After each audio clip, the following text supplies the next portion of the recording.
Hello, good afternoon. I know I look scruffy, growing back my beard, because I look like a giant baby. Beside the point. Today I'm going to be talking again The Summer of John Green. I finished this a few days ago, I just have not sat down to review it. Paper Towns by John Green. His third novel,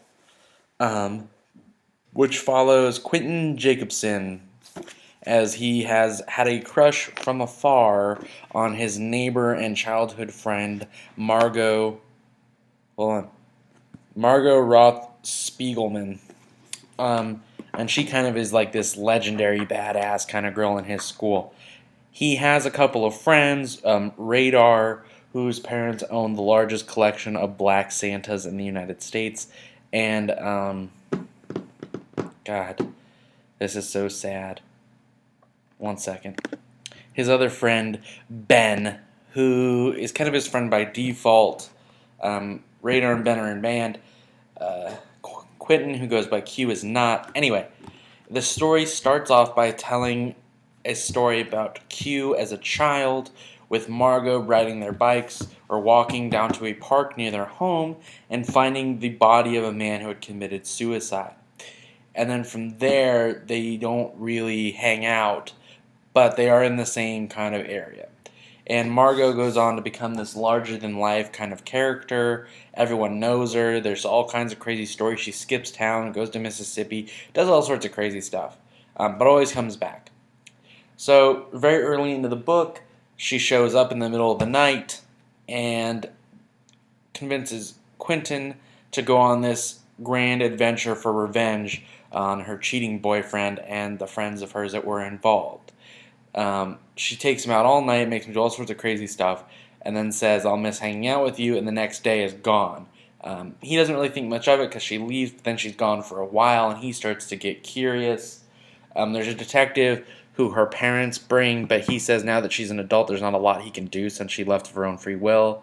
And he tells Quentin she's left clues before, but they always dead end, don't worry about it. And Quentin starts to see clues that she left for him and goes on this grand adventure trying to figure out what happened to Margot and to find her and bring her back or whatever he's going to do.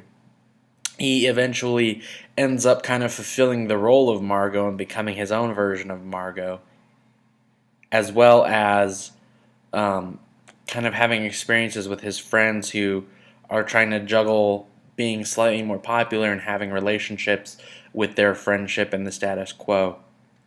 I don't want to get into all the twists and turns. It does have twists. I thought this was the best of all of John Green's novels. I am currently reading, and about 2/3 of the way through, Will Grayson, so I can say that I think that Paper Towns is the best, but I'll get into this later with my wrap-up video.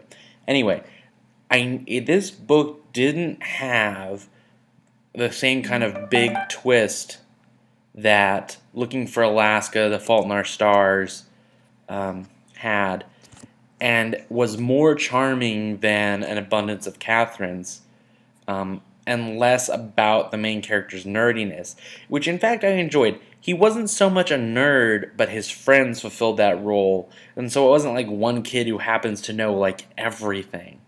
It was kind of spread out, which seemed more organic, which is a kind of a criticism I've seen of John Green's characters in the past, like Colin being so smart. So it's kind of nice to see it kind of more organic. The reason I like this book so much is because I think he brought up, one, I like it because he didn't rely on some big twist. I mean, there is a twist, but it's not the same as like Looking for Alaska, where it's in the middle and it's, you know, night and day and it's so serious. And it's not quite like An Abundance of Catherines, which the character was pretty whiny. Colin, I liked it, but he was whiny. The Quentin can be whiny, but at the same time, he's a little bit more straightforward. But the one reason I liked it had very interesting discussions about other people and the realness of things and mirroring. And like the idea that we see people how we want to see them.